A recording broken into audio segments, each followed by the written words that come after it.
Hello, everyone, and welcome back to Digging Through Dominoes. I think this might be episode 20, maybe 21. I've lost count, but I'm so excited we have made it this far. I'm your host, Terry Anderson, and in this podcast, if you are new, what we do is dig through the dominoes of our past, see how they were stacked against us, so we can clear the board, lay out the new ones for a whole new game. Today, I wanted to talk to you about something and give you a personal story. I always, when I go on a topic, talk about a topic, I always want to weave in a personal story. And this is one that I've alluded to many times. If you know of me, you may know part of the story, but you don't know the whole thing. And this is classic narcissistic scapegoating at its finest. And it worked on a lot of people, except for one very courageous woman that I know of, and a few others that I know of that didn't take the bait. But do you know where the term scapegoating originated? It was way back when communities would choose an animal to sacrifice to their god. And if I would learn to speak more properly, in this ceremony, in this ritual, what they did was transfer their sins, their transgressions onto this animal, and the animal was slain. Therefore, cleansing them of any transgression they may have made. And they would be clean in the sight of their God. In today's society, we know of a scapegoat that is a person that's used to achieve another person's desired effects. Most generally, in taking what that person is doing and projecting it onto this other person. And I guess you could kind of liken it to, in this situation, as when you have two little kids out playing in the play yard and one throws a rock and sees that he's just cut a big gash in his brother's head. So he hightails it back in to talk to his parents and say, hey, so-and-so pushed me and I had to protect myself and he got hurt. So going to the parents first, he's thinking like, okay, so I'm protecting myself and I'm going to get my brother in trouble, even though I initiated what was going on. That's one way it happens in today's society. Another way it happens in today's society, and I've experienced all of these, is when you take a complaint to someone about something that has happened that needs to be addressed, and the person that needs their actions addressed is in a situation where the one you need to help actually sides with the one that has committed the transgression because they feel sorry for him and this other person should be old enough to take care of themselves. That's crap. A lot of people will use scapegoats on an individual or a group so they can elicit a specific response. People generally make scapegoats or choose a group or a person as a scapegoat when they have some sort of a psychological situation that they don't want to address. They don't want to acknowledge that they may be wrong. They may have some sort of there's a myriad of situations here. And I want to make sure that I do this disclaimer. I am not a doctor. I am just a person that has gone through this walk just like you are and looking for answers, just like some of you may be. Here are a few things that you can look at to see if you may or may not be a scapegoat, or if you're using someone as a scapegoat. Are you a metaphorical punching bag? Like the person that comes home, trips over the dog, because the dog's a dog and is laying there and says, I'm going to kick you in the head if you get in my way again. Or they've had a bad day at work and they come home and they hit their dog. Their dog hasn't done a thing, but they're transferring their negative emotions onto the animal. They also choose to do that to people. Also, another way, do they talk about you to other people in not the nicest way or in complete mistruths, untruths, whichever word may be correct? A lot of times the people that scapegoat want to appear perfect in the eyes of others, or they want to hide anything that they may have done that will tarnish their image. They try to intentionally, at times, there are unintentional parts of this whole thing, but right now we're going to go into the intentional scapegoating because this is a story that I'm going to tell you that happened to me.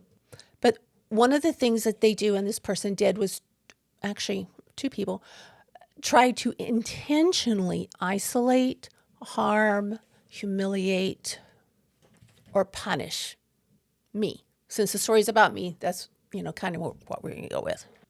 They may try to bring a person down, or a corporation, or a community, or a group of people to make them feel better about themselves.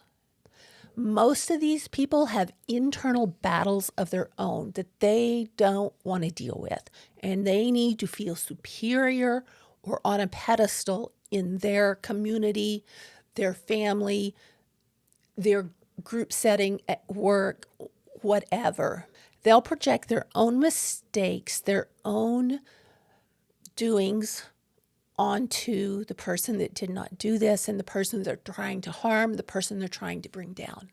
They can blatantly ignore you. They've done something wrong to you and do not want to talk to you because they know you know what they did. This one here is the one I think that was being used against me. Many of them were, but this one this one specifically, they're afraid you'll talk about their abusive behavior to others. They will treat you differently than others. Sometimes you're in a situation where you're the scapegoat. This is childhood here. You're the scapegoat and your sibling is the golden child. And this is sort of a double-edged sword. I've seen this happen in my own family. And there will be a golden child and there's a scapegoat.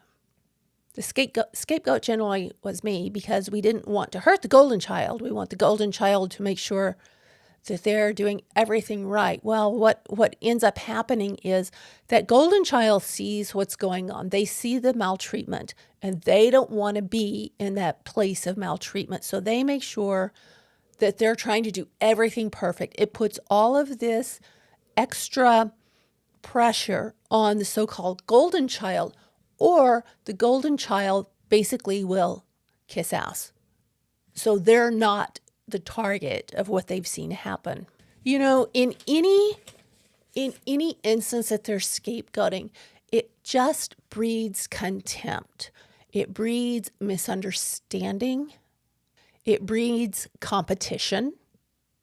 And the person generally that's doing the scapegoating does not realize they have pushed you to the point of breaking because they're really not thinking about you, right?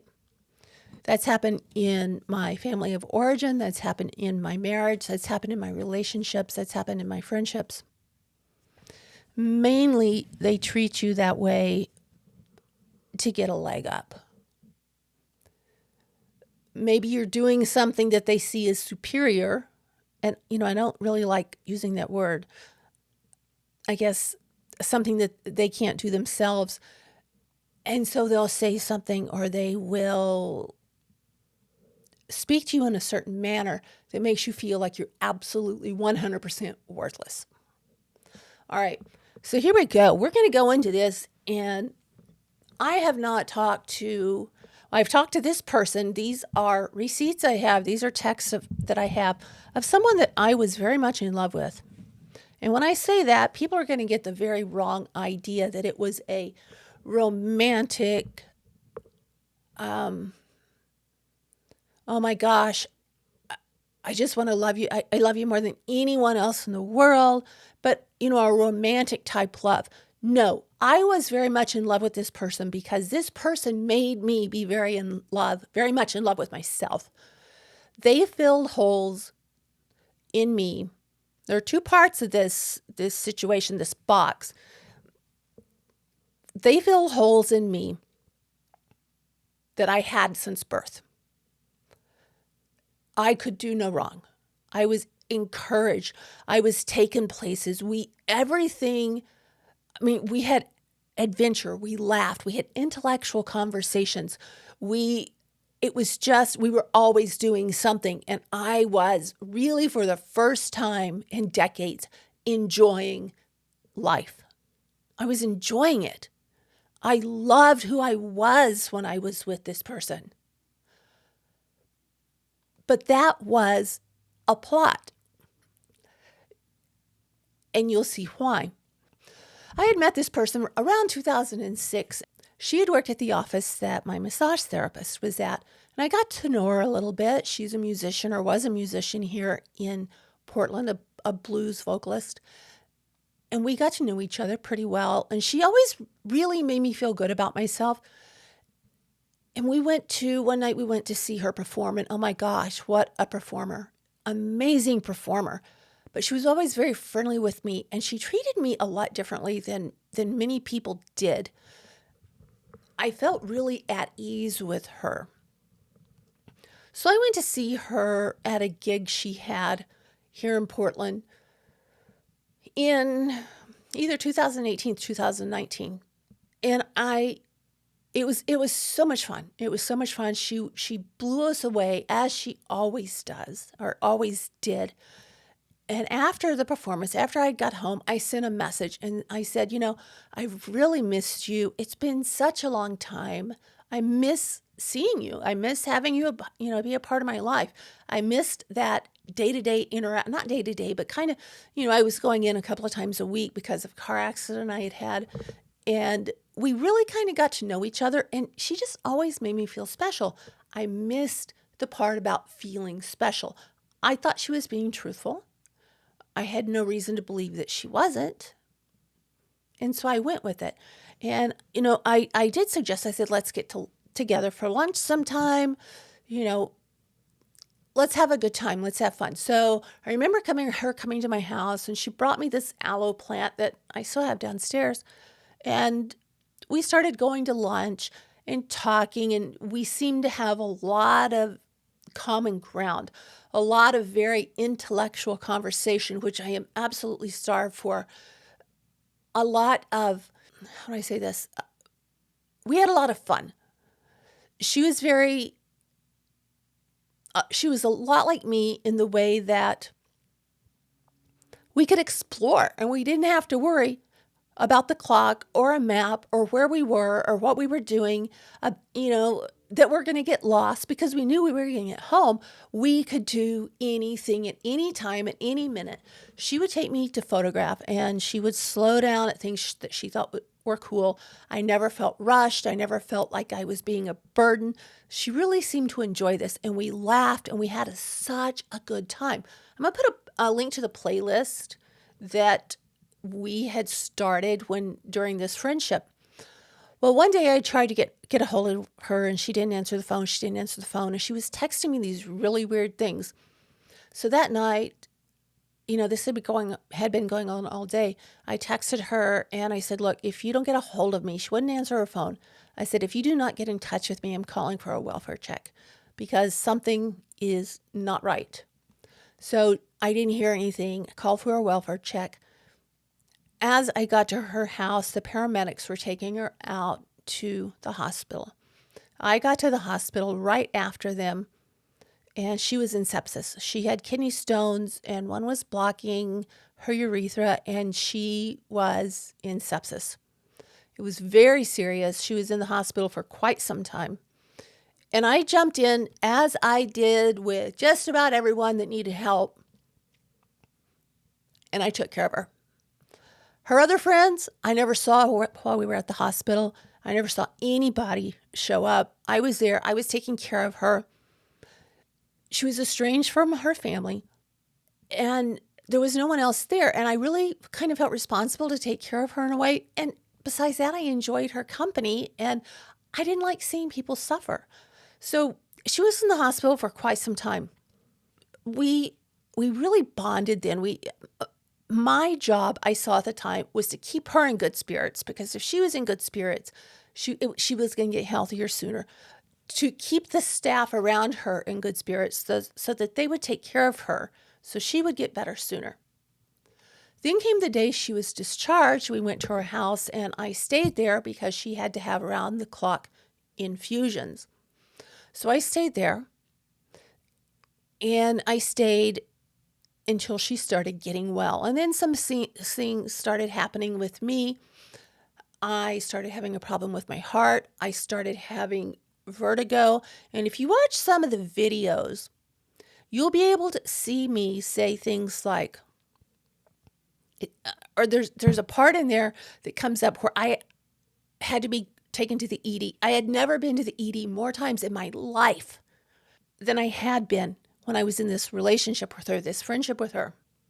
And some of the things I remember, some of the things I don't. There's a very good reason for that. I was being drugged. And I didn't remember a lot of the things that happened. If you watch the videos, you'll see me say things like, does your food taste funny? Is your drink okay? Does this taste all right to you? And one of them I was watching the other night, I did not remember until I was watching the video. And there was a night that I just freaked out. And it was after she had made a meal for me. I started sweating. I got really hot. The parts that I remember, I didn't want any clothes on. I was beside myself. So she called the EMD. They came to get me. I didn't want anything touching me. They had a hard time getting me onto the stretcher, into the ambulance, and into the hospital.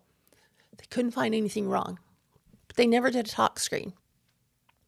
That's one thing I'm really disturbed by, is that there was never a tox screen done on any of this. Had there been, we would have known what was going on. I didn't think that this woman that was treating me as a human being for one of the first times in my life, and my interests were at heart. I wasn't being given, material things and, I gave you this, I gave you that, you should be happy. No, she was really seemingly interested in what was going on with me. Little did I know that there was a plan. I can look back on it now, and I can see it started from the very beginning. The very first lunch date. I can see how it started. She was asking lots and lots of questions, but she would be very vague about answering questions with me. When she would speak about certain people, and she's planting seeds in me, and I was like, what the heck?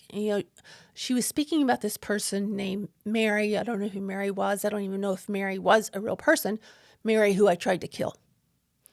Or she would speak about another person, this person that I tried to hurt, this person that I tried to this. So they were not so cool things that she supposedly did to people, which were kind of to scare me. But I couldn't figure it out because I don't think that way. I don't think in ways of people I tried to kill, people that I tried to extort. And I didn't think she was going to do anything to me. I thought everything was cool, that we were fine, everything was going to be fine, and we had this great friendship. She just dropped these in at really odd times. She told me she would serious gaslight me, take me places. Oh, this is your favorite sushi place. It's like, Margot, I've never been to this place. Oh, yeah, you have. We've been here 3 or 4 times. Don't you remember? Or we would go to, there was a place that she used to have her things cleaned.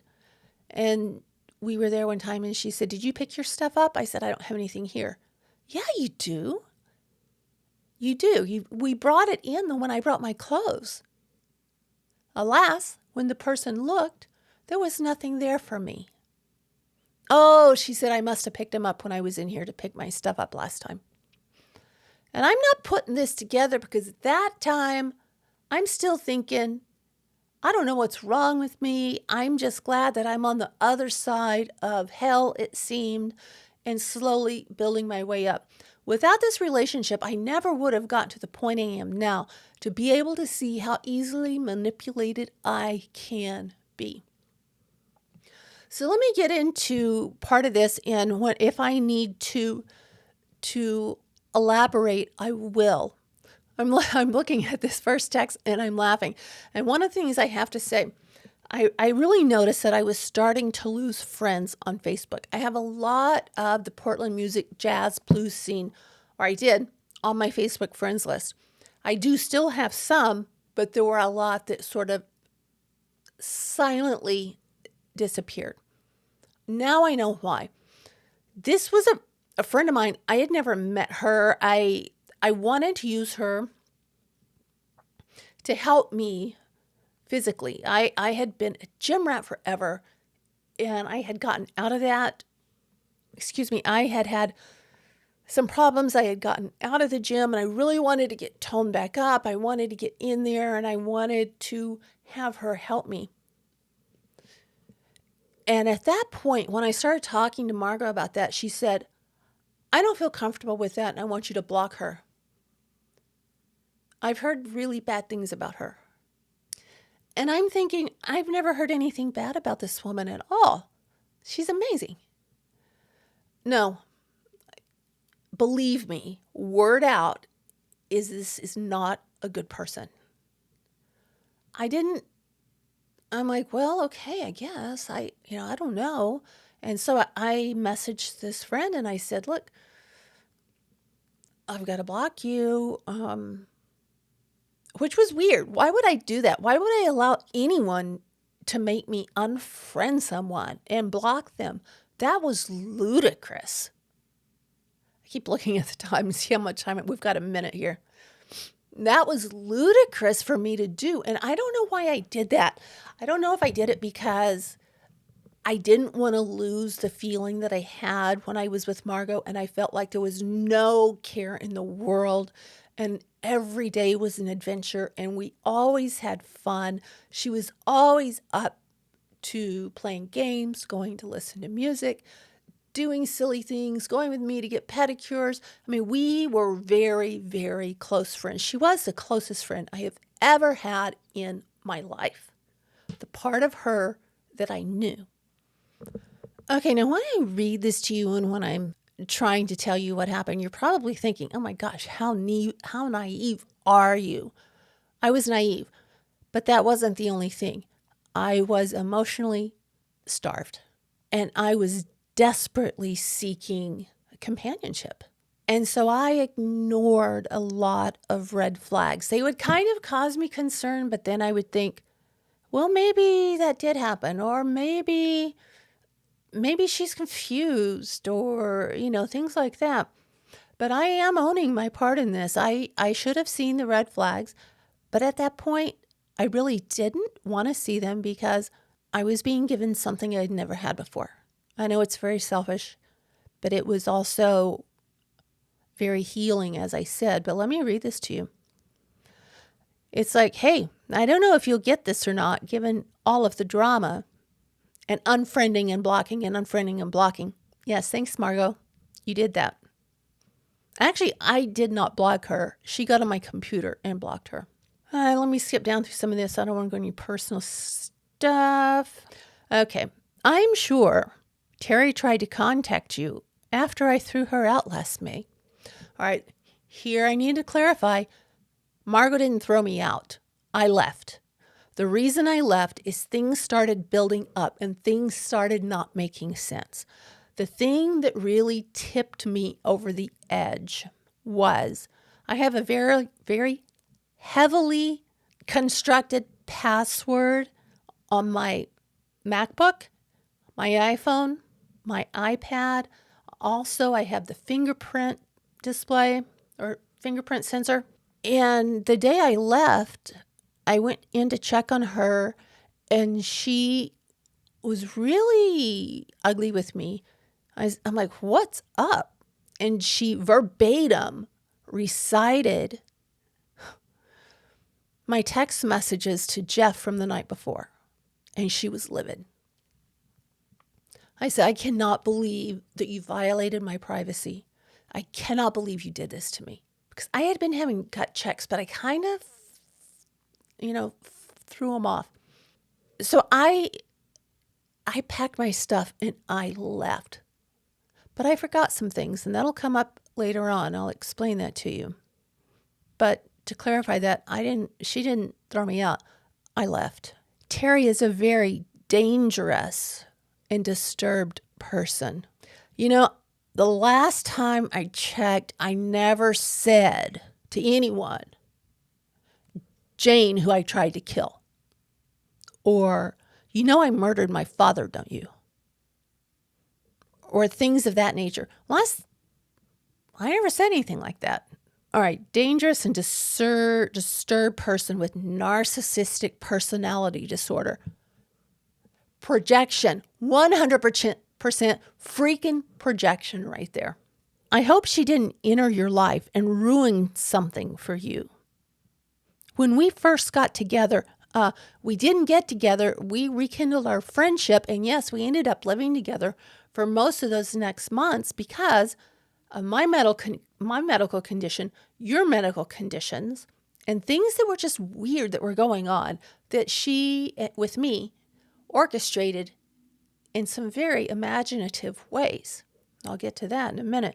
I've never been able to really talk to anyone about this. There was one person I really confided in through this whole thing because I was blindsided. And I decided to really stay above the fray and not add any fuel to the fire. But I needed an outlet. So there was this guy that I know, and he didn't know her, so it was pretty safe. And we were able to, he listened to me vent. Basically, I can't believe this. I had nowhere to go. All right. When we first got together, I found some communications between the two of you that made me very uncomfortable. During that time, she was telling me I was the love of her life. No, she was telling me I was the love of her life. And then I found out that when I messaged her after that meeting and said, let's rekindle our friendship. Let's do some things. I'm bored here.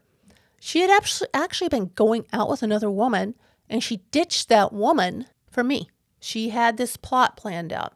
She said, I have never felt more in love or loved, but I could not go on. I could not continue being abused. And then she talks about, then she turned on the love bombing again. It's an addiction on the unsuspecting person and demonic on their end. Really? Okay. It was naive on my end. I was love bombed. I see that now clearly. Demonic? No, I don't think so. Not with me, anyway. After I did a background check on her, I think we could pretty much fairly put that into her category here. And this isn't vengeful. I'm just wanting you guys to see how easy it is for someone to do something like this to you. Even though we lived together for almost 14 months, and she was telling me that she and her husband had to stay together because they had to sell the house. And that was not the case. No, that wasn't the case. We weren't going to sell the house. The house was never anything except Margot kept trying to get me to put her on the deed. And that seemed weird to me, but then again, I blew it off. You know why I blew it off? Because she was drugging me. So I blew a lot of things off that I shouldn't have blown off. I think this is hilarious. I found lots of other entanglements she was having, even while she was living with me. Yeah, I did have entanglements because I had friends and I would speak to them. But see the way that this is being worded? Now, instead of me being gaslit, she's trying to gaslight my friend. As a result, she posted videos going on and on about me. No, I didn't. I posted one. I said something about, do you really know your friends? I didn't go on and on about her. I never mentioned her name. I never mentioned her name except to this one friend of mine for the longest time. I didn't know anything about it because of the recovery. Part of the recovery is no contact. No, that's right. For me, it would have been no contact, and that's why I sent her a cease and desist letter that I still have a copy of. So see, she's turning all of this around. And I was actually going to write a novel about this because it makes for a really good novel. And I still may do that. I have characters' names and everything all picked out. But this is just classic narcissistic abuse, smear campaign, and scapegoating all at the same time. The only reason I knew about the videos is her family members kept contacting me without any solicitation on my part. Bullshit. My grandson and I had been talking. My grandson had her phone number, and the person that did reach out to her had reasons of their own to want to see me fail at something. And, I don't even want to go into that part because it's not worth it. Her family members kept reaching out to me saying they knew I wasn't the person she was describing. They even offered to testify in court for me. Now, I know the one family member I'm speaking of wouldn't testify in court for me because she, in fact, I don't want to go there, but no, that is so not true. And the other family members, they wouldn't perjure themselves. They have more character than that. Anyway, I wish you the best, blah, blah, blah. Hope you're staying safe and well. Margot. And the message I got before I got that message was, hey, I'm going to send you a couple of messages Margot sent me via Facebook. And that was the first one that she sent. My response was, okay, I'm going to the attorneys. I just found out she had put her name on all of my things. She was on my credit. She was on my medical information. She was on everything that I can find. And I didn't understand how she did that or how she got past my encryption on my my things, my phone and my all my stuff. But I'll tell you how she did that in a second. She was trying to get me to make a will, which she was.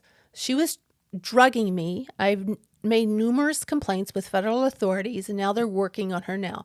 As you can see, I have not said one word about her. I did call the DEA because she was dealing oxy, she was dealing cocaine, she was dealing several other illegal substances.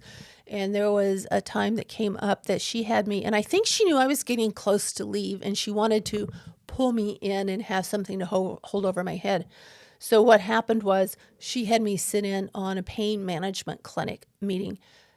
That way, I think she thought then I would be part of what was happening. And she was getting almost 200 Oxycontin a month, but she was only using less than 30. She was selling the rest. I knew who she was selling them to, and I knew who she was laundering the money through. I knew all of this.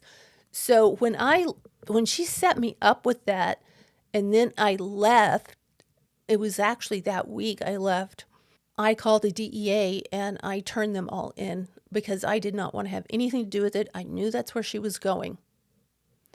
So my friend said, that is totally insane. I cannot believe all that. Who does that? Her giving me all this info says a lot.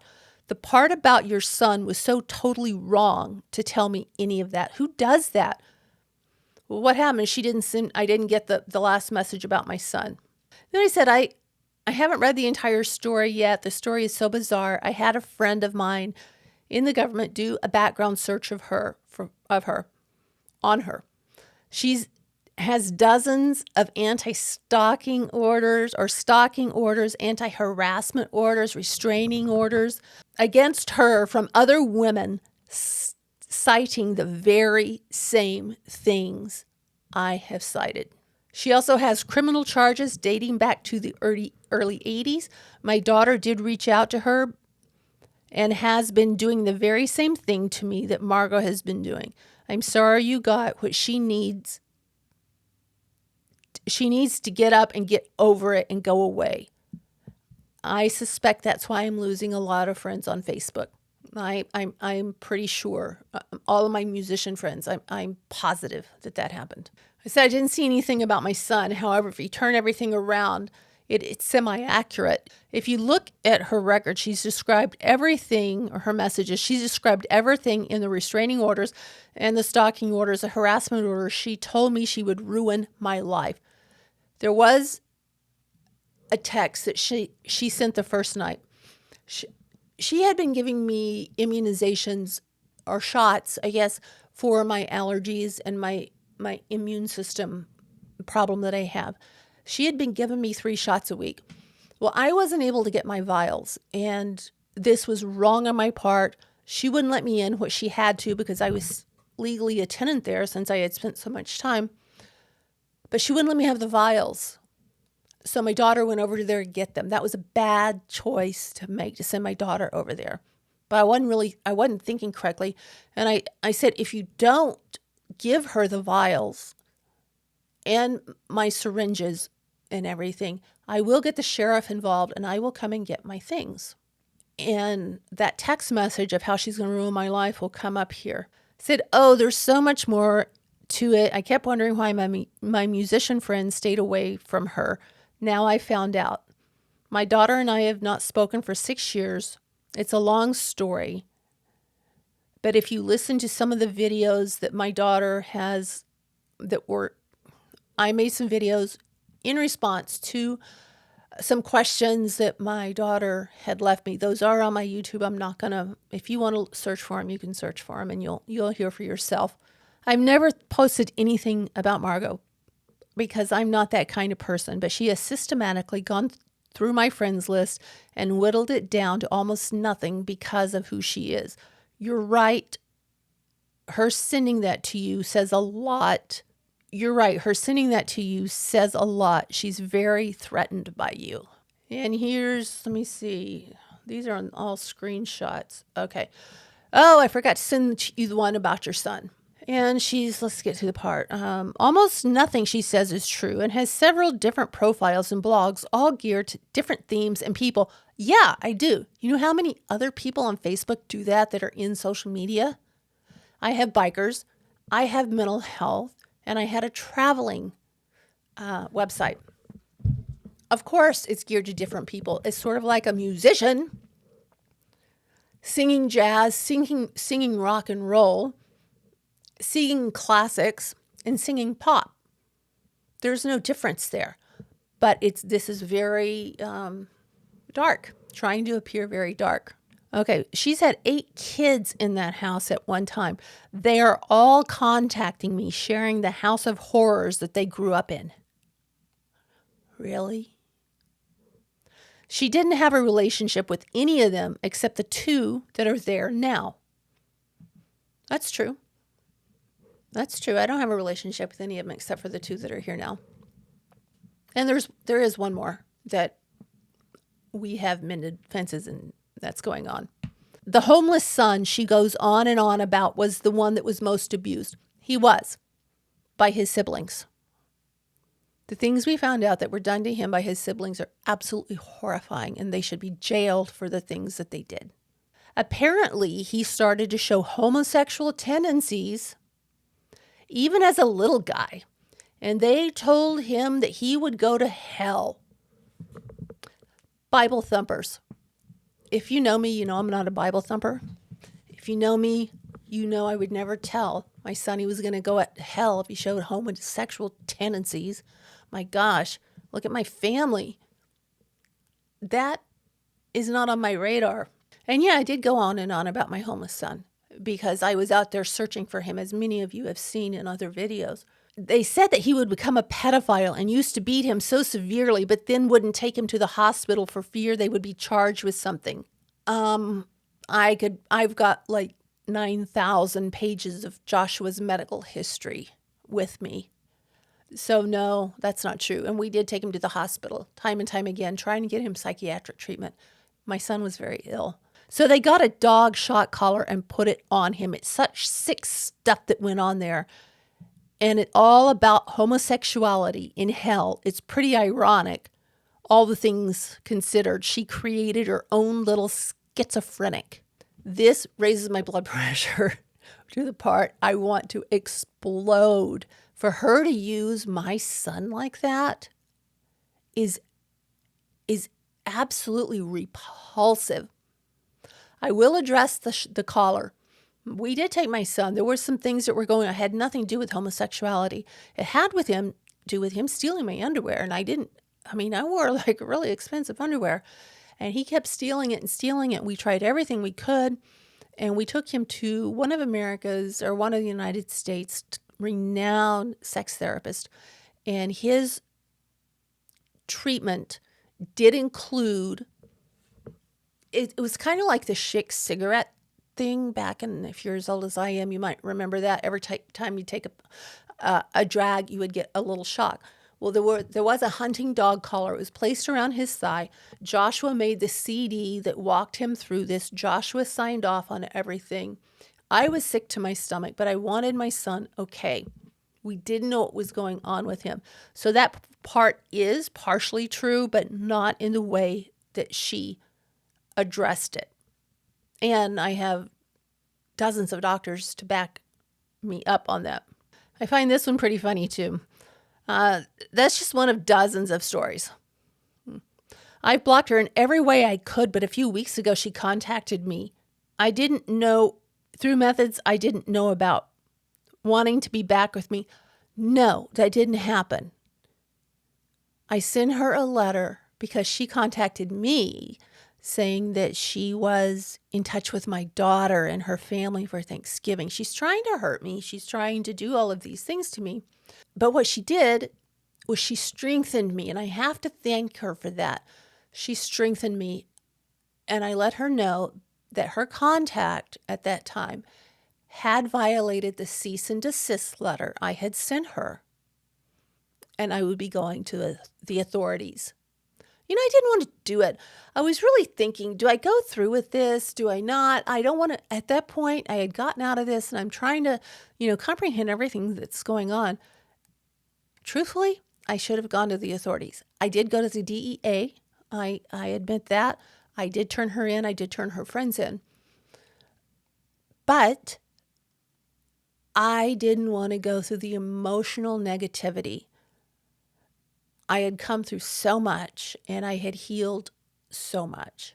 And I really didn't want to see her or have that negativity brought back up. If she had forced the issue, or if she had crossed that line again, I would have, but at that point, she knew I had the goods on her. So here was my response to that of her. I'm sitting here in total, utter disbelief. The short version, I left her when I found her going through my things. I would never want to be in that relationship again. I don't want gossip. I don't want people involved. I haven't told anyone about anything. I do have different blogs for different things, being motorcycles, mental health. Oh my gosh. Well, in one way, I feel more comfortable about the stories she told me because I bet none of them is true. And why would I care? My son was never abused. My children were never abused. My children abused my son. He was never abused by us. He was abused by my other kids. My children, most of them were adopted at an older age and already had significant damage. They chose to go back to the lifestyle they had, and we told them we could not support them in that lifestyle, but we would always be here. And why would I care if my son was homosexual tendencies? I told her about Joshua's problems and how Joshua was. I mean, he was a cross-dresser. He was, I guess he would be called transgender. But you know what I call him? I call him my son.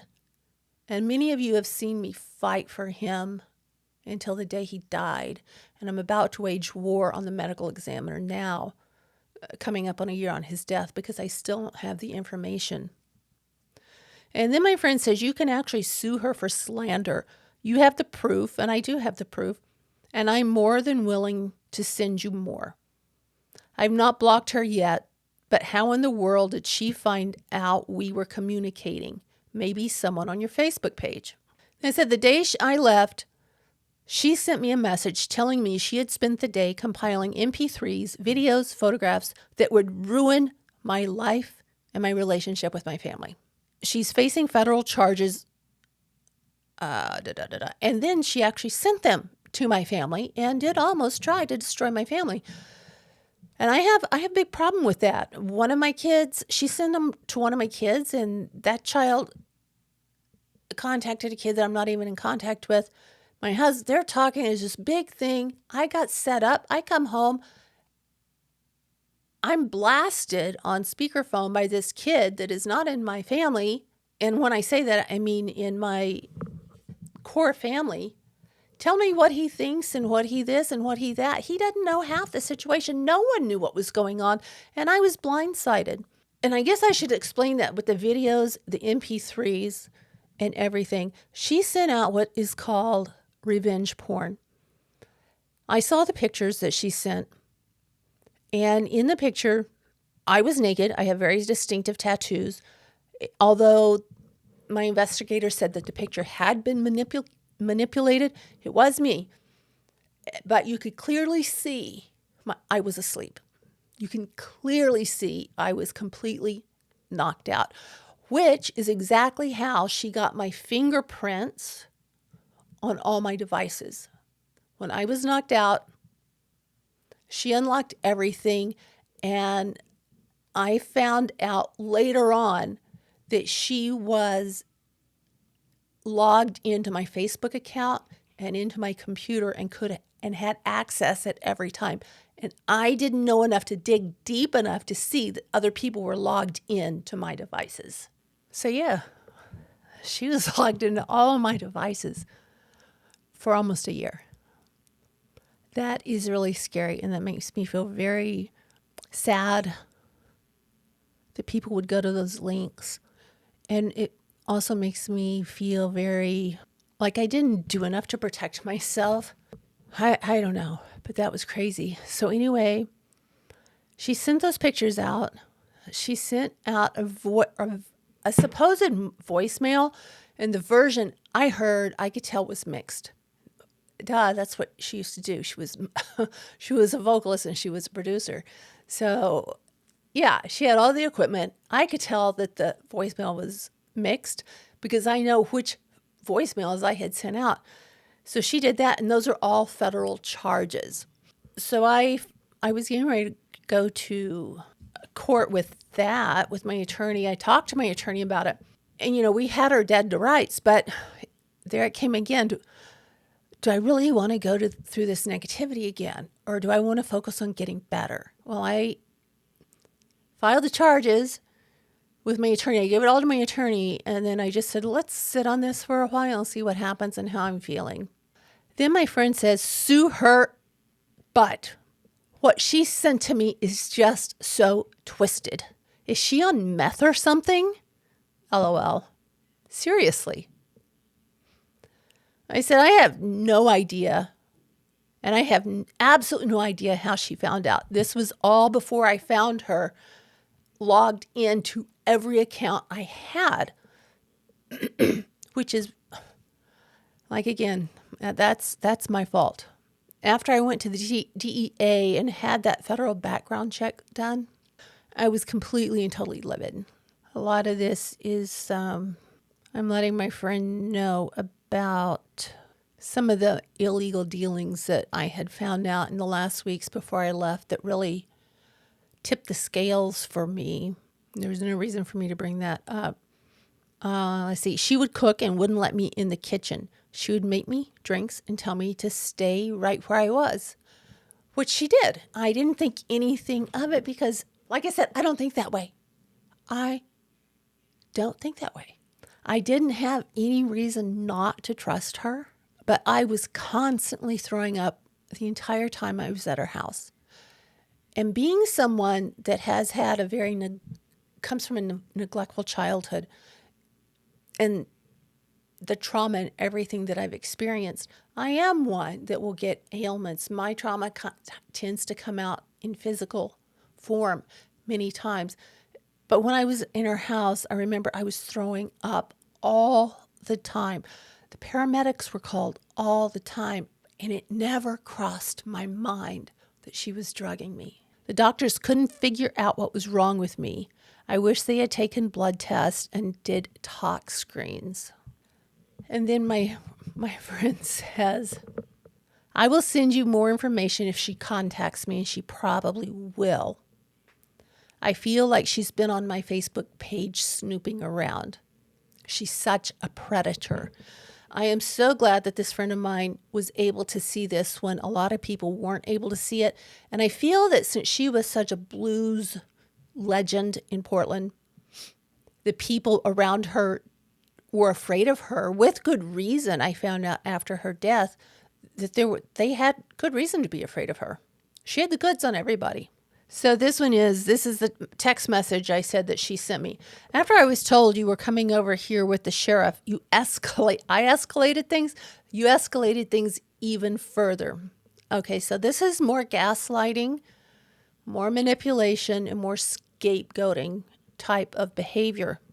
I have spent most of the day compiling files, photos, MP3s that would ruin your relationship with your family. God only knows what you've told them about me, but I'm sure it was no fault of your own. I'm getting ready to send out my little package, which I can't believe someone that was already so in the system with corrections and everything would make such a threat. I don't think she thought that I would. I think she thought she would scare me. And at that point, I wasn't scared. I was just like, man, this is messed up stuff. And this is why I'm letting you know, because this is just ridiculous. She says she's a predator. The woman is absolutely deranged. And the thing is, she knows how to do it. She knows who to target. She knows how to put her words, and she knows how to go in for the kill. A lot of the more personal things I'm going to leave out because, like I said, there's no reason for that. This is just, I guess, kind of I felt very unable to tell my story and kind of stand up for myself. And I think this is part of it, but it's also a very good lesson in how people manipulate. So be really, really careful. Then she says, my friend says, how old is she? This must be years and years of patterns she has. And I said, she'll be 71 in July. And then we're talking again about the background searches that my friend had done. And I recently did a background search because I did a background search on someone else. And I thought, well, I'm going to see for myself. And sure enough, it was really a lot worse than I thought. There are other women that had actually put liens on her. She did end up, I feel, manipulating me into taking probably close to $20,000 from me. That's just kind of a guesstimate. And once again, I just felt so stupid. But I have to realize I don't think like that. And I was targeted. And she targeted me for a reason. Because I am giving. I do things for people. Or I did. My friend says, she is very ill. Do you have a restraining order on her? And then I answered about suing her, which, she never really had anything put in her name. So she tried to keep everything protected. I said I didn't think that I needed a restraining order because I had sent her a cease and desist letter. But everything that my friend was telling me pretty much showed that I did need a restraining order. And what we had decided was to send another cease and desist, a more firm cease and desist, and see if she violated that before I went any further. She said, you really should get one. Why she contacted me, this is my friend, is beyond my comprehension. It makes me wonder what she's capable of, Yeah, I was finding out real quick. And I think that was another thing, was kind of overload was how she was able to do all of this stuff and how pre-planned everything was. And I said, if she's going to talk about me, I don't care. Just tell the truth. If you tell the truth, I don't care. Tell the truth. What's wrong with that? Then we were talking about, I was at the point that I was so sick. I was vomiting all the time and I was unable to walk. And that was really scary for me. I had never experienced anything like that. And to think of the level of evil that is in that type of a mind is beyond scary. Then my friend says she needs to be locked up. I'm like, at the very least. And I said, One of the things that really pisses me off is she called me a Bible thumper. I am not a Bible thumper. My gosh, I have a faith, but I am not going to tell anyone else to believe what I believe. I'm just not going to do it. But she's using that against me because this woman that she's speaking with is also a lesbian. So she's trying to paint this very vivid, very toxic picture, and it's not one of who I am. It's really one of who she is. My friend says, I don't believe her at all. This is so much to take in right now. And I cannot believe my friend was targeted in any way. And she says, that's all that she sent me so far. She'll probably send more. Do you want me to see if she does? Do you want me to see them? Yes, I very much do, because at that point I'm building a case, realizing just how dangerous this woman is. And I said, I'm really sorry. See, I'm taking this on. I'm sorry to bother you again. I keep wanting to defend myself against these lies and ridiculous accusation. All that's going to do is destroy me at this point. Once again, I really apologize. She did that to you. Her obsession with me has to end one way or the other. And my friend said, you're not bothering me at all. Please don't think that. Her behavior says everything. The fact she messaged me with such long, crazy messages and all the stuff about your son. Sane people do not do that. And then she asked if she had contacted me again, and I said that she's blocked on everything. And then she said this, which was really insightful, and I think she may have been in the same situation at one point. She said she wants you to feel alone and isolated. And the way I was looking at it at that point with the therapy and everything I had gone through was more, it was like a dawning. It was like my eyes were opening to what I had been seeing all my life, but I had not understood. I was finally understanding it. So I didn't feel alone and isolated. I felt very angry with not really angry, hurt by the people that were believing what she was saying without even a second thought as to me and if it was true or if it wasn't true, because these people had known me a long, long time. And then my friend says, I'm getting so pissed. I had someone do a similar thing, blasting me all over Facebook, contacted friends of mine and my mom, and just tried to destroy my life. Then she says, honestly, she sounds like a paranoid meth head or a cocaine addict. And she was a very heavy user of cocaine at one time. I don't know if she was at the time I was with her or if she was just selling it. But I know that was her drug of choice many times. I thought about not sending you the messages, but I thought you should know. I am so thankful she did. And I said, I'm really glad you did. Now I know what I'm up against. Then I said, I just want her to stop. In a way, I feel sorry for her because it must be a pretty pathetic life to have to rope someone in and then threaten them to stay in your life. Then my friend says, this will pass. Don't allow her to take over your life. Don't give her the energy. Don't give her the power over you that she's seeking. And I think that's I think that's kind of at the time I decided, that helped me with my decision. Do I go after her or do I not? And I think that really helped. She says, if you throw mud, she will retaliate and become more obsessed with hurting you. She's a 71-year-old woman who is truly sick and probably won't change. Let her be that twisted individual. She said she really showed her colors when she sent those messages to me. Normal people don't do that. She says, I was very thrown off and it was so toxic. That kind of toxic behavior really freaks me out.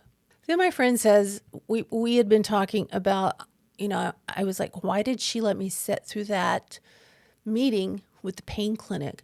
And she said she wanted you to see it so she could reel you in. Everything about her reminds me of my ex. She is totally crazy. Document everything. I knew when she asked me to delete and block, when she asked you to delete and block me, she was unwell. Only secure, threatened, and controlling people do that. She just wanted to isolate you. And I wasn't the one that deleted her. She did it herself. Then she was telling me about the other woman that I didn't realize, I guess, that she thought I was taking her place. Not the woman, but Margot. She says she totally effed her over, swept her off her feet, and let her believe they worked together, love bombed her, and then just left to be with you after you reconnected. I'm sure she was playing with both of you and neither of you knew. She probably told you all sorts of nasty things about this other woman. And she did. She didn't tell me a whole lot. She just told me she was disgusted by her. I said, maybe she was projecting. Then my friend goes in to tells me about this woman and how wonderful she was and how honest. And then I felt really horrible that, that's not my problem. I didn't do this to this woman. Margot did this to this woman. And it's still really, it bothers me. I think about it from time to time that I was used in a situation to hurt someone else. That's just so not cool. Then I continue apologizing to my friend. I'm like trying to own this behavior. Like, I'm so sorry that Margot did this to my friend. And my friend said, she did this to you. You didn't do it to her. Stop apologizing. Put the responsibility back on her. She said she is a con and probably has no one to con anymore. Portland is a very small community. The older lesbian population is even smaller. She probably ran over people she effed over. So she is not only, so she made this other woman the scapegoat to me. Then she's making me a scapegoat to all of these other people. And all it is projecting what she has done herself. I mean, there's so much involved in this. Narcissism, manipulation, scapegoating, projection, annihilation is what she was trying to do. And when you're so consumed with something like that, that's just a very sad place to be in my book. She said, I am so sorry you got sucked into all of this. I'm glad I did, because I think that was a real defining moment in my life it shocked me awake. It was like plugging in a light switch for me and turning it on. And I was very angry with allowing myself to get into that situation, but, a trap was set, and into it I fell willingly, because she was healing those crucial parts of me. And if you know me on Facebook or you follow any of my Instagrams or anything, you'll see the pictures when we're together. We were very, very, very happy. We were very close friends, and you can see our friendship in those pictures. Although it was totally one-sided. And I can't feel stupid, because that did heal. It really did heal a lot of things. And it has been the topic of a lot of therapy. So a little bit deeper into this receipt dive. My friend says, this is how I'm going to handle it. Let her know exactly who she is by what she showed me with all of the message she sent. I am so truly pissed right now. There are not many people that would stand up for people today. And my friend really did stand up for me. And she's the one actually that says she's probably hooked into your Facebook or your computer still, because she did know IT pretty well. And sure enough, she was. And then my friend goes on to say, we're discussing things back and forth, and she's really trying to get me to see I'm not at fault in what happened, that it was a real setup. And she says she just sent this. She's talking to someone, or she's somehow able to get into your stuff. You need to check your computer. Please do not share that I've contacted you. It will just escalate her dangerous, revengeful behavior. And at that point, I was just freaked. I'm like, how can she be in my stuff? I've blocked her from everything. So I went and I checked on my privacy settings, and then sure enough, it was on there. And then my friend says, I'm going to continue to let her talk smack. And when she does, I'm going to tell her I saw her true colors. Then she reminds me to change all of my passwords on everything. Okay, so now we get to the part where my friend, she's waiting. And she's watching and she's waiting to see if Margot's going to contact her again. She said she's one effed up, washed out old woman. I am so sorry that she got into this. You got into this. She is so messed up. And this is what she sent to Margot. I read all of your messages numerous times, and I have to say that it's totally out of line and so inappropriate for you to share all of this information regarding her life, her relationship, her kids, etc. I'm really disturbed what you told me about her son, Joshua. Everything you have disclosed to me is just malicious and wrong. I do not know you, and after reading your messages, which are full of just toxic personal info that's likely incorrect, it has me wondering just what kind of person you are. You claim to be wanting to warn me.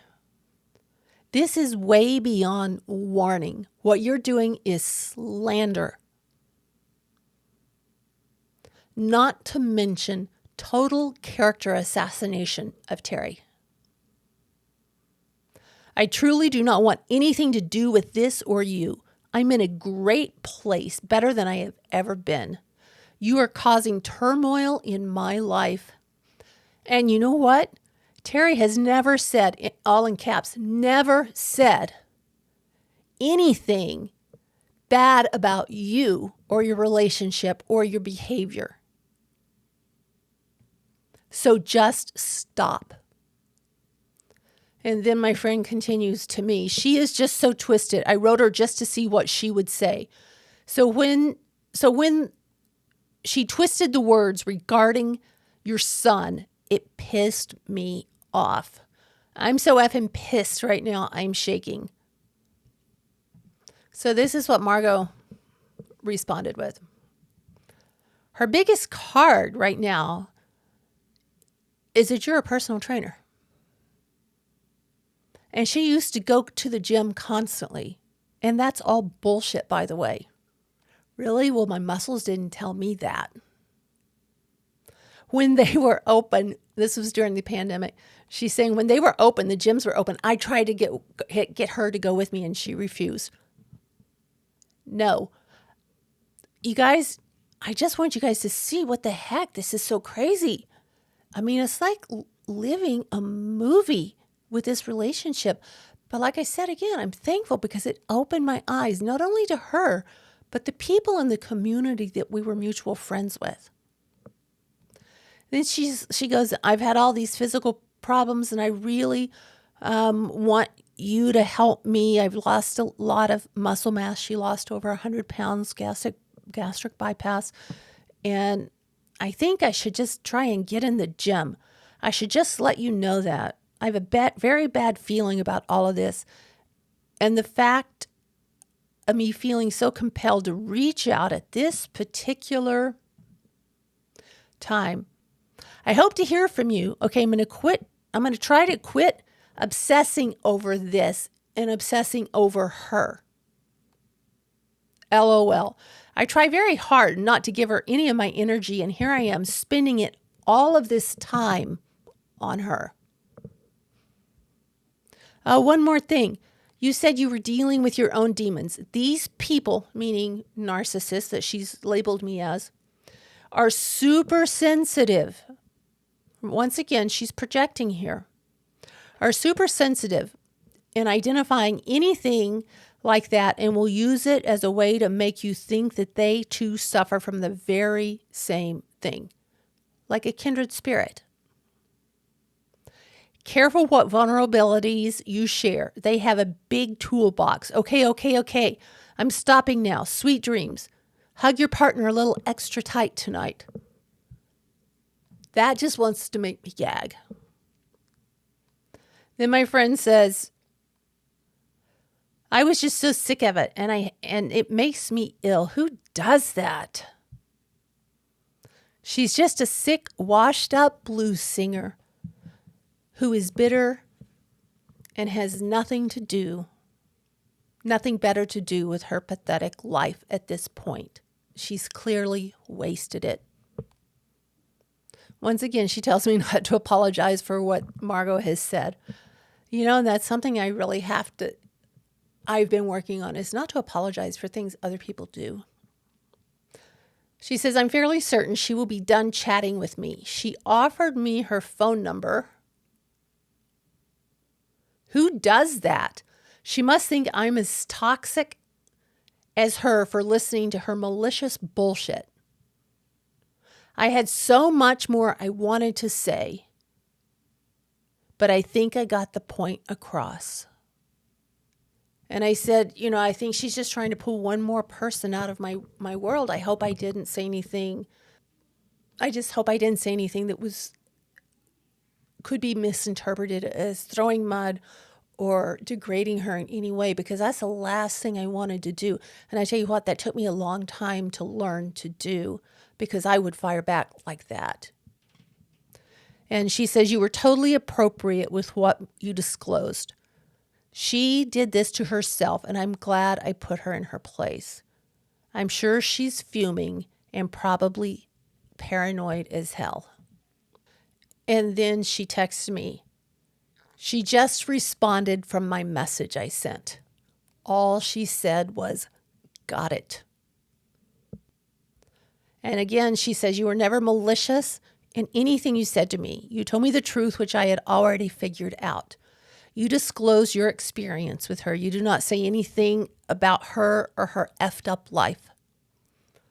But you have every right to do so now. Which, I didn't. I have spoken to a couple of people after this all went down.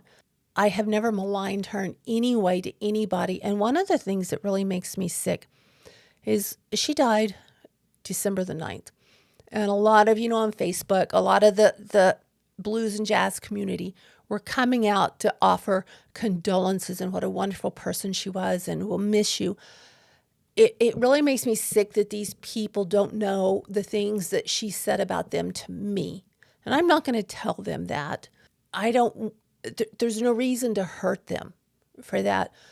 But I just think, wow, you have them fooled too. So it made me really not feel as alone. And then my friend says, I feel so much better. Haha, when I woke up to her latest message, I just had to put my foot down. To not do so would have enabled her to continue. I will not be her audience nor her hostage to this. And I let her know for sure. I'm sure she is pissing in her pants right now. And then she goes on to encourage me. And this is where I think you can encourage a lot of people. If you know someone's going through this, be the encourager. My friend and I haven't spoken in quite some time since this happened, just things here and there. But she cared enough about me to shut down the character assassination, at least when Margot was coming to her. That speaks volumes. That is the kind of friend you want to have, someone that has your back when the lies come out, not someone who cowers down because they're afraid or they don't want to lose clout, or because they probably know how she is and they would be the next one in line for her wrath. And that's when I wish I could put this image up. This is when I signed into my Facebook accounts. And you can sign in by picture. And I had not seen this before on my phone. And it has Margot with her personal Facebook picture. And it has Terry with mine. So I knew then that she was into my account. Then she came back with, we're talking about the revenge porn and the way she manipulated the pixels and everything. And was drugging me and really encouraging me to file charges and put her in jail. And, there's part of me that's thinking, yeah, I'd like to see you in jail. But I really didn't want to be vengeful. And I didn't want to. And she's 71 years old. She was. So really, everyone in Portland pretty much knew her. And I think that my friend was right in that she's burned all her bridges. The lesbian community is very small. And she burned all her bridges. Everyone pretty much knew about her and what she had done. Like I said, when I did the background search, I found liens against her. I found a lot of what my investigator had told me, but not everything. He did a much more thorough background search, which was awesome. And it really let me know what the evil that was going on. And then my friend says, Margot is just truly ill. She does not care who she hurts as long as she comes out looking good. No one else matters. True selfishness at its finest. She is really sick and has been doing this for decades. So at this point, my friend is talking to other people. She's been doing it for decades. And her only response was, got it. So she knew that my friend knew, she knew her game. She knew what was going on. And she stopped with her at that point. And this happened in, I think this was in January 2021. And at this point, other friends of Margot's who were involved with the drug dealing part of things started trying to friend my friend on Facebook, I guess trying to get more information. Facebook, social media can be so evil. So in spilling that, I really debated, do I tell this story or do I not? Because yes, it happened to me. It's part of my history. It's personal. If anyone in Portland listens to my podcast, they will know exactly who I'm speaking of. But then again, I didn't use the last name, and everything is true. I have it all. I have all the receipts. I have all the text messages. I also have recordings, and I found out Margot had been recording me since the day we met. But things started to make sense with me, and it really, even though things were so evil and so calculated, and I could have died in a lot of the situations she put me in, I am forever thankful. And the reason I'm thankful for this is two-part. One, I'm thankful that I am able to hold on to the good, because the good I remember, whether she meant it for evil or good, was good to me. It helped me heal from the wounds of my childhood. It helped me heal from wounds after that.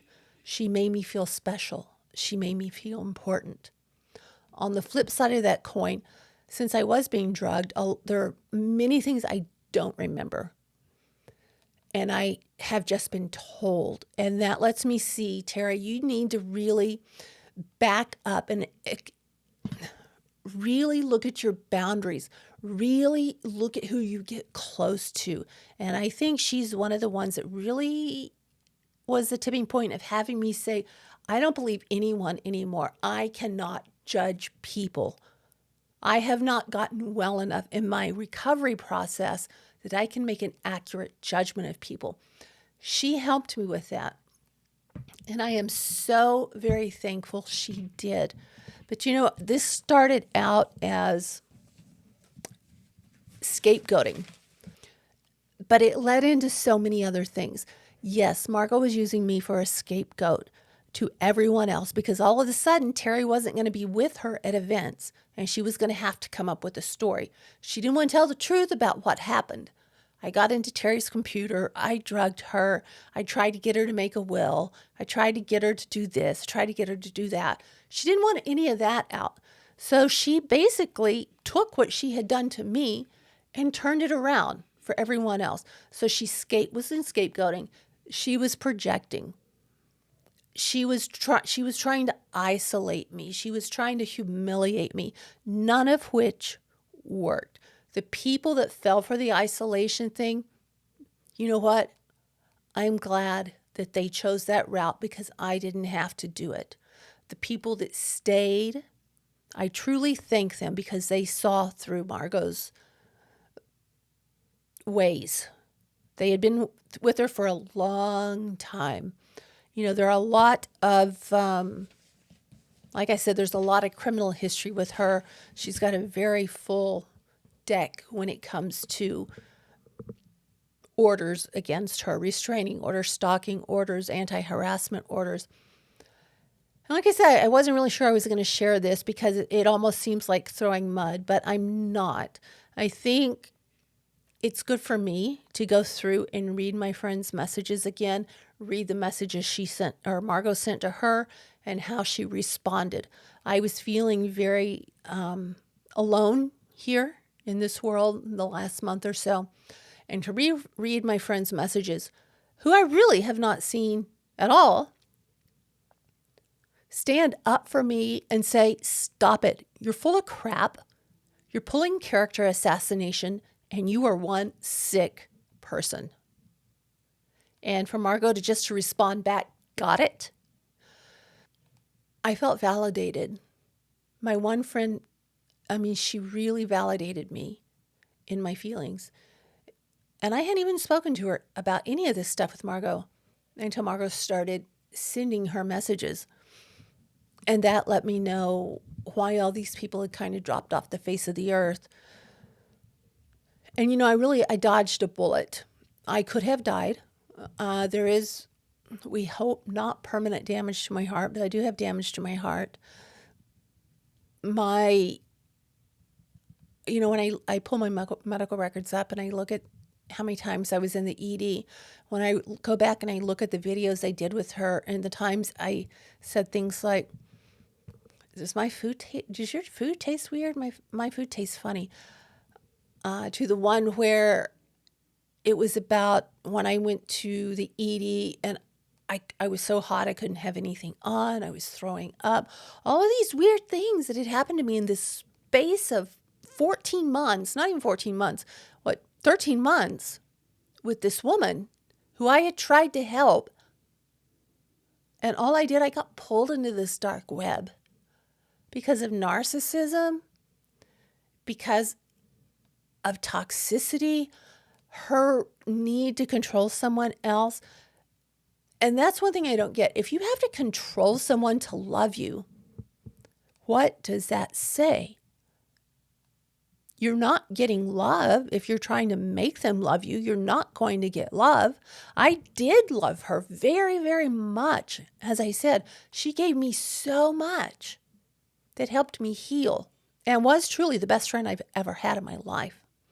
And that is one thing I really am thankful for, that I can see the two boxes. I can see the good part that she gave me, and I can know the bad part that she did to me. The bad part comes up from time to time, but I keep it in a box. I really want to think about the good and the way it helped me heal and the way it opened my eyes to how I interact with other people. That will keep me safe. Margot will forever be an influence in my life for both good and evil, for both healing me and trying to destroy me. She will be the defining mark in where Terry decided to make definite changes. I am so sorry this went on so long and is so convoluted, but I hope you got something out of it. Especially, watch out. Be careful. You really don't know who anyone is. And I think that her prominence in the music industry here in Portland, I know I was a prop for her. I know I was a prop. And that hurts. But then again, we really did have a lot of fun. And I learned a lot of lessons. I learned there are more people out there I can't trust. She allowed me to push more people further away from me that went with her game and tried to pull me down and destroy me. So a lot of good came out of a really bad situation. So I want you guys to keep that in mind. When things like this happen and your life is falling apart, someone's out to target you, and then you have someone targeting you from another angle, and you have someone targeting you from another angle. What are you going to do? I mean, with that phone call, I just sat there and listened to it like, okay, if you're going to talk, you're going to talk. You're talking about something you know nothing about. But that conversation ruined many relationships. It put wedges in almost every relationship I have. And it's never been addressed, I guess, to my satisfaction, and it never will be. And that's something I just really need to be at peace with. And I think I am at peace with that because you know what? I'm the one that has my back. You have your back. You need to watch out for yourself. Make yourself top priority. People will try to sabotage you. Keep your eyes open. Not all people are evil, but you can recover. You have this. Please just take it and learn from it. Gosh, when I think about it, it's just such the perfect novel, isn't it? And I even had, like I said, my characters named. I had talked to my massage therapist about it. And actually, she's one that really helped me heal and open my eyes to everything that was going on. And I was leaving her clinic one day, and one of Margot's signature songs came on, Tell Mama, if you want to look up the words. That's exactly what she did to me. And when I read those words, I had heard her sing it 100 times, but when I read the words, Tell Mama, tell me all about it. I want to do what you choose. Tell me anything you want. I don't have them in front of me, but that's what it is. That's what she did to me. I was instantly released from her grasp. And I want that for you. Look and see what's going on. Open your eyes. Check your gut. Don't ignore those red flags. Be free, be happy, be safe. Love yourself first, because then you'll be able to see the signs of what's coming next. Thanks, guys, for hanging on with me.